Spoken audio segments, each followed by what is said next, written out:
Ladies and gentlemen, the Railroad Hour. And here comes our star-studded show train.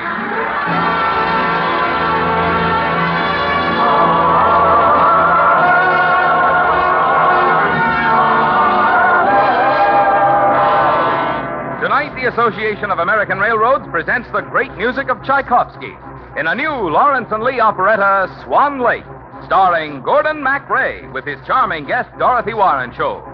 Our choir is under the direction of Norman Luboff, and our music is prepared and conducted by Carmen Dragon.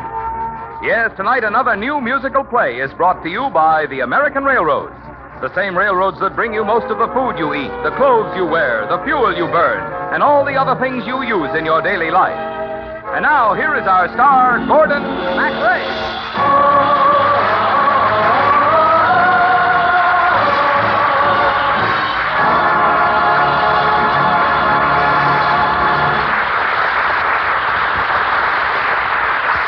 Thank you, Marvin Miller, and good evening, ladies and gentlemen. Tonight we're going traveling to Europe to hear some of the immortal themes of the great Tchaikovsky and how they affected the life of an ordinary American tourist named Richard Sims. That's me. And I expect to find Dorothy Warrenshaw somewhere among the lights and gaiety of London's Broadway, the West End. And here's Swan Lake.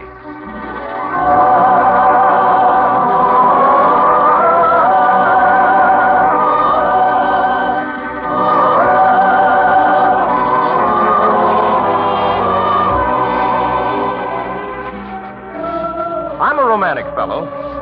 It's a serious fault, really. And a great handicap to a fellow looking for a girl. You see, that's why I'm here in Europe, traveling around Paris and London, trying to find the one girl who can turn my life into a love song. The way I see it, a woman should be a flower, a breath, a fragile compilation of moonlight, perfume, a faint smile or two, and a light within that shimmers like the chords of a Tchaikovsky concerto. Tonight we love while the moon beams down in dreamlight. Tonight we touch the stars. Love is ours. Night winds that sigh embrace the sky. Tonight we love in the glow that gleams so softly. I know this wasn't meant to borrow, but tomorrow or will it always live on tonight? We love. Tonight we love while the moon beams down in dreamlight. Tonight we touch the stars. Love is ours. Night winds that sigh and there's a star. Tonight we love.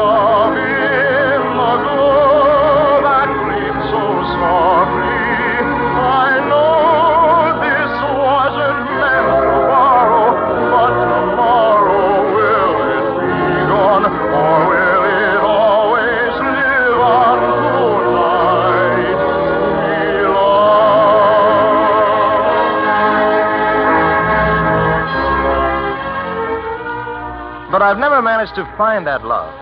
Not in America, and not in the capitals of Europe. So I sauntered across the lobby of my hotel on London's Park Lane, preparing to have another dinner alone. I'm terribly sorry, mademoiselle. I cannot give you a table for at least 20 minutes. But I'll miss my dinner. I can't wait 20 minutes. But the dining room is so crowded. Well, what about that empty table? Right there. It is reserved. Mr. Sims. Good evening, Andre. Your table is already, Mr. Sims. This way. One moment, Andre. Excuse me, please. Yes? If you haven't time to wait for a table, as it happens, I'm dining alone. Would you care to join me? Why, you're very kind.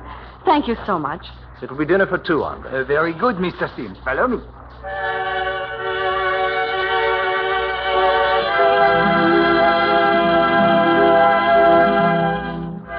I know what you're thinking. This must be the girl, the woman I've been searching for. No such luck. Oh, she was pretty enough, but I don't think we exchanged a dozen words during the course of dinner. She hurried off without dessert, and I didn't even find out her name. But I sized her up in my own mind. Another American tourist, schoolteacher perhaps. I signed the bill and said goodnight to the maitre d' and strolled to Covent Garden to watch the opening of the new ballet. And there it happened.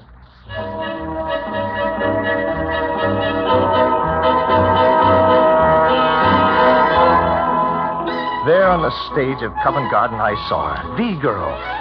She was dancing the Swan Princess. Did I say dancing? She was floating across the stage, a miracle of movement. A ballerina whose every pirouette, every tour jeté was perfection itself. In the half-light, I searched out a name in my program. Graziano. Tanya Graziano. I could not take my eyes away from that lovely creature in the spotlight. The stage was in deep blue, and her face was a mask of grease paint. But she hypnotized me, and I knew at long last I was looking at the one girl I had tried so long to find. When I saw you dancing, I kissed you with my eyes. Violins enhancing the thrilling, throbbing feeling of finding the one I love is dancing while I am in disguise. How can I awaken your lips to the call of my eyes? How can I wake you, take you, make your home in my arms which are longing so to hold you, fold you, mold you close to my heart, protected from harms. Sleeping beauty, when will you open up your eyes? See your lover longing to let you learn that waking is better than sleeping. Beauty, why do you haunt me with your charms? Waken your heart to the call of my arms. After the performance, I went to the stage door and waited like a college sophomore watching for his favorite movie star. But she must have slipped out the back way, in the direction of the London vegetable market, where the cabbages sit alongside the scenery from Swan Lake. That night, I dreamed my ballerina was all beautiful things, combined in one perfect woman. I dreamed that she was in love with me, and she wasn't shy. Not in my dreams, anyway.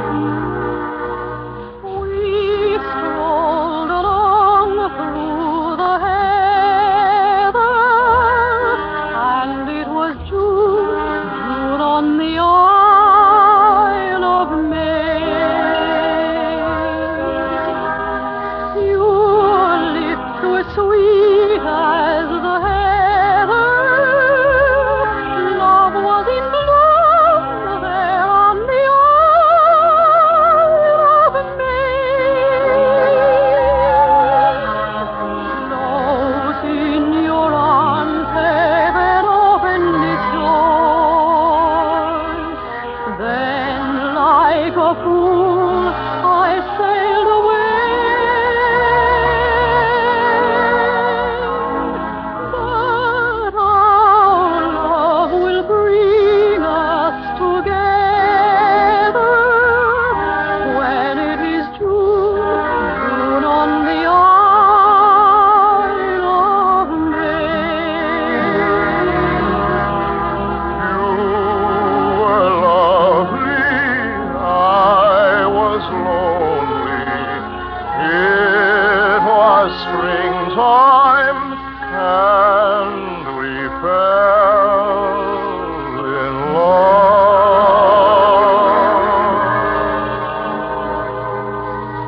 We strolled along through the heather, and it was June on the Isle of May.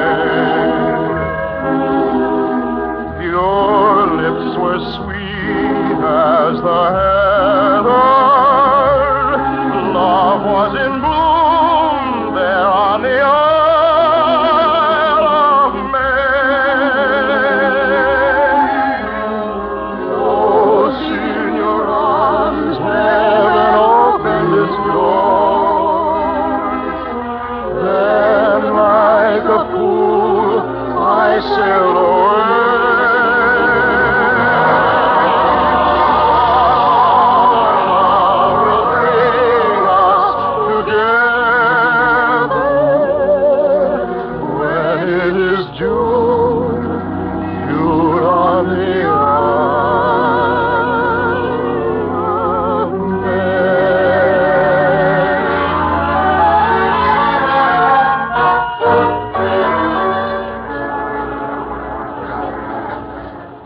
But you should have telephoned, Mr. Sims. I do not have an empty table. But I can't wait, Andre. I'll miss the curtain at the ballet. I'm so sorry, Mr. Sims, but what can I do? If Mr. Sims is in such a hurry, Oh? I would have no objection if he sat at this table. Why, thank you. Thank you very much. All right, Andre? As you wish.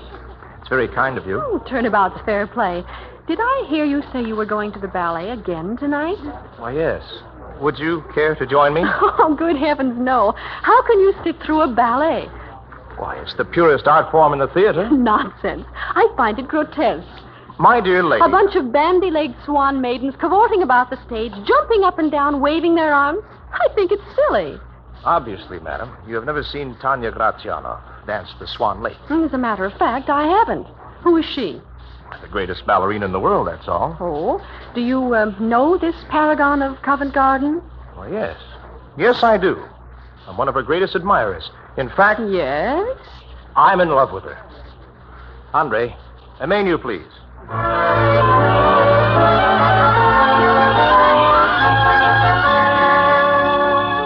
Well, it turned out to be an even more unpleasant dinner than the night before. The girl kept looking at me with a most annoying expression, as if she were laughing at me for loving the ballet. I found her manner quite distasteful, and I bade her a curt goodbye as I left the dining room for the theater.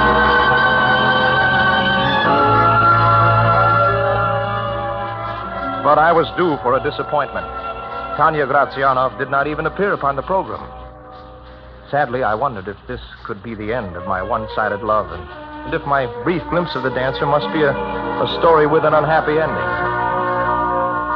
This is the story of a starry night, the faded glory of a new delight.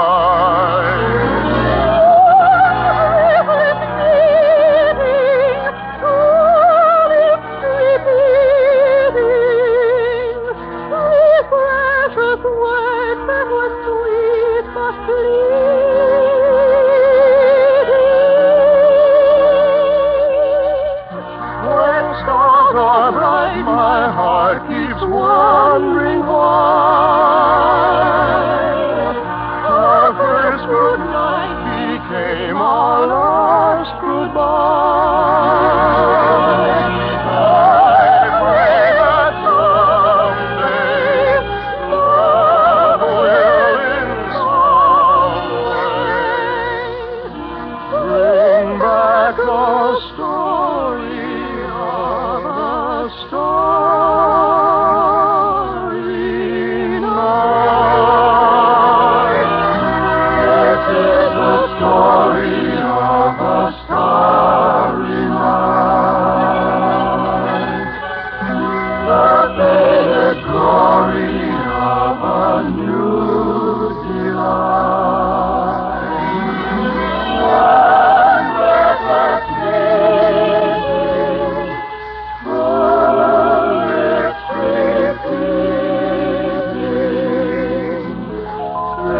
precious words that were sweet but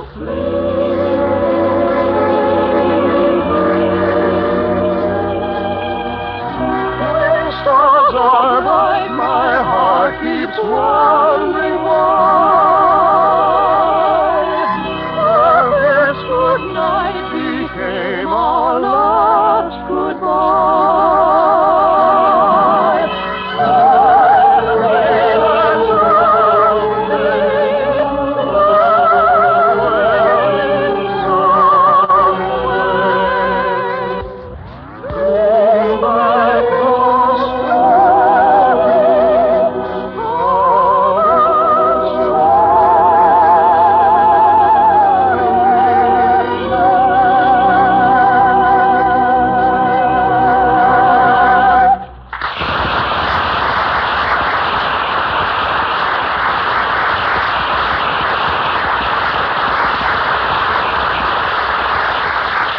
In just a moment, we'll return with Act Two of Swan Lake.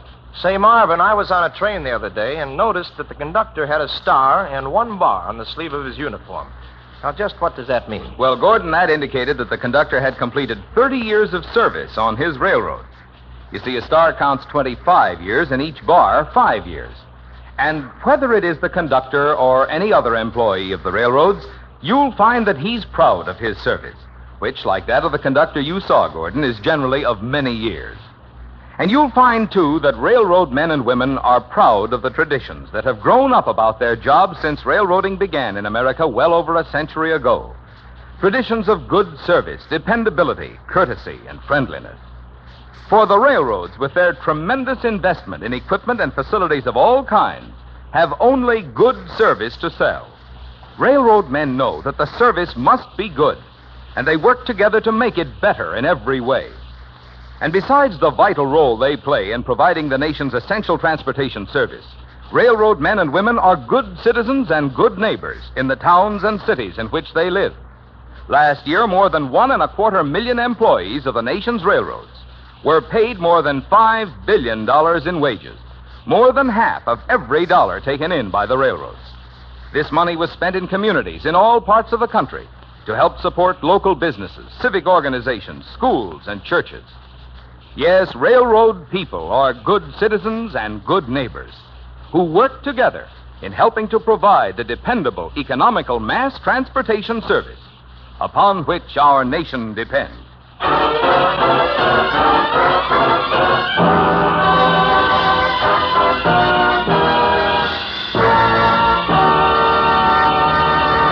Now, here is Act Two of the new Lawrence and Lee operetta, Swan Lake, starring Gordon MacRae as Richard Sims and Dorothy Warren Scholl as the girl who doesn't like ballet.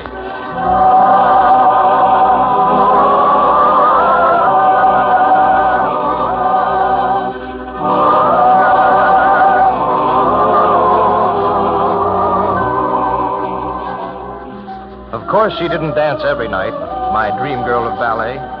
But every program which announced Tanya Graziana in Swan Lake or Sleeping Beauty found me in the 10th row of the stalls, following that graceful figure with my eyes. And every performance made her seem farther away. How could I ever introduce myself? And what would I say to her when we did meet? I had the helpless, hopeless feeling of a man in love with a will-o'-the-wisp that has nothing in his arms but moonbeams. Will this be moonlight? Nothing but moonlight. Will you be gone when the dawn comes stealing through? Are these just moon dreams, grand while the moon beams? But when the moon fades away, will my dreams come true? Much as I love you, don't let me love you. If I must pay for your kiss with lonely tears, say it's not moon love. Tell me it's true love. Say you'll be mine when the moon disappears. Will this be moonlight?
Then I got a brilliant idea. Simple but brilliant. I would write a letter to the ballerina. With my fountain pen, I could say words that I could never speak. And as I sat in the dark of the auditorium, enthralled by the spinning, flying figure on that stage, I wondered if my letter, lying on the table of her dressing room, might waken the sleeping beauty to an awareness of my love.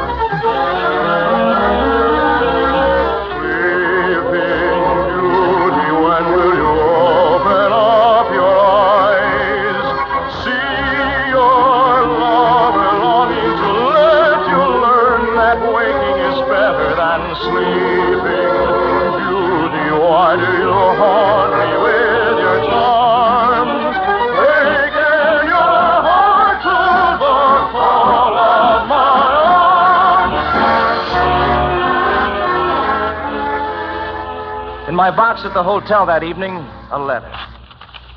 My dear Mr. Sims, thank you for liking my dancing. I shall be happy to meet you for dinner at your hotel tomorrow evening. Until then, au revoir, Tanya Graziana.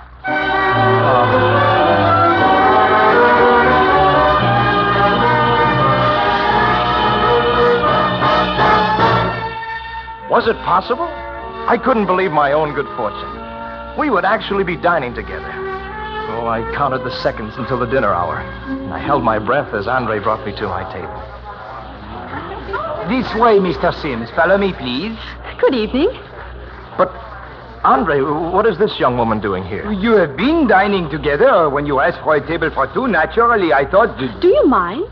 Well, as a matter of fact, I'm expecting someone for dinner. A ballerina, probably. Why, yes. And I'm afraid I must ask you to... Well, I can't very well have dinner with you while I'm having dinner with someone else at the same time. I don't see why not. My dear young lady... If I'd known you were this sort of person, I'd never have let you invite me to dinner. I invited you. Yes, I have the letter right here.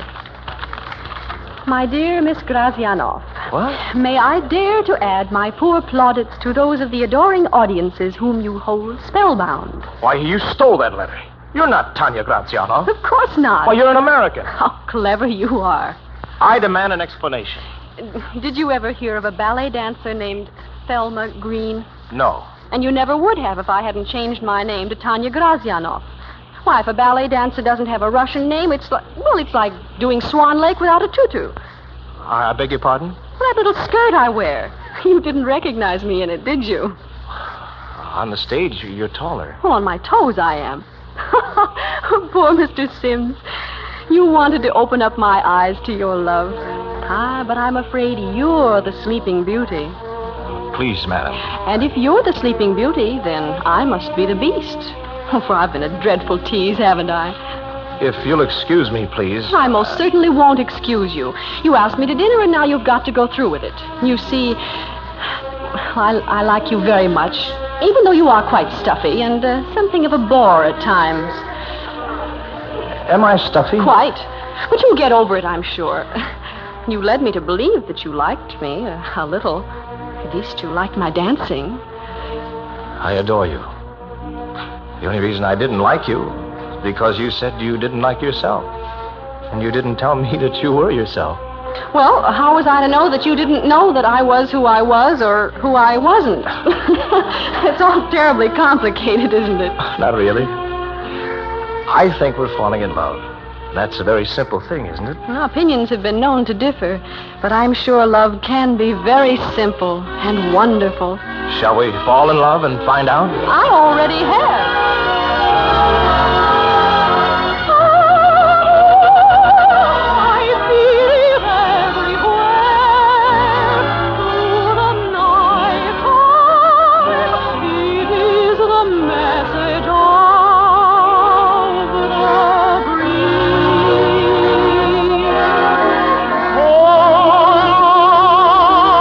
Like an evening prayer, I can hear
Thank you, ladies and gentlemen. Lovely Dorothy Warrensold will be back in just one moment. And meanwhile, our hearty thanks to Marvin Miller and to all the members of our company. Swan Lake with the Great Melodies of Tchaikovsky was written especially for the Railroad Hour by Lawrence and Lee. The Railroad Hour is brought to you each week at the same time by the American Railroads. Marvin? It might surprise you to know that for each of the 1.25 million men and women employed directly by the railroads, it is estimated that at least one other person is employed by the many industries that supply the railroads.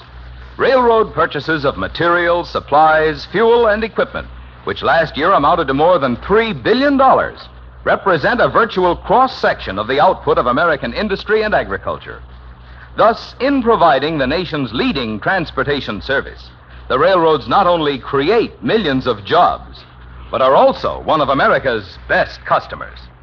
You know, Gordon, it was fun being a prima ballerina instead of a prima donna for a change. Well, you sure had me fooled, Dorothy. But I'm glad the Swan Princess turned out to be my pigeon.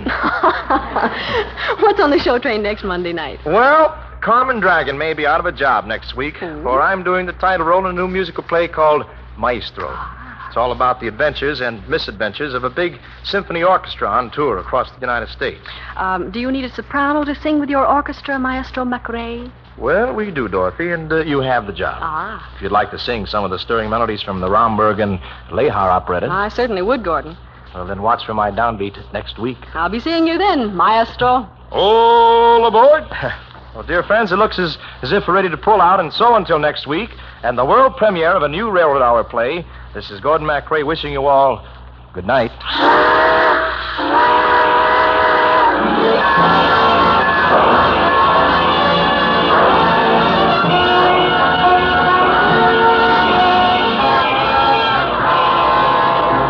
Gordon MacRae appeared through the courtesy of Warner Brothers, producers of The Miracle of Our Lady of Fatima. Our music was prepared and conducted by Carmen Dragon, and our choir was under the direction of Norman Lubo. Until next week, this is Marvin Miller saying good night for the American Railroads. Now stay tuned for your Monday night of music on NBC.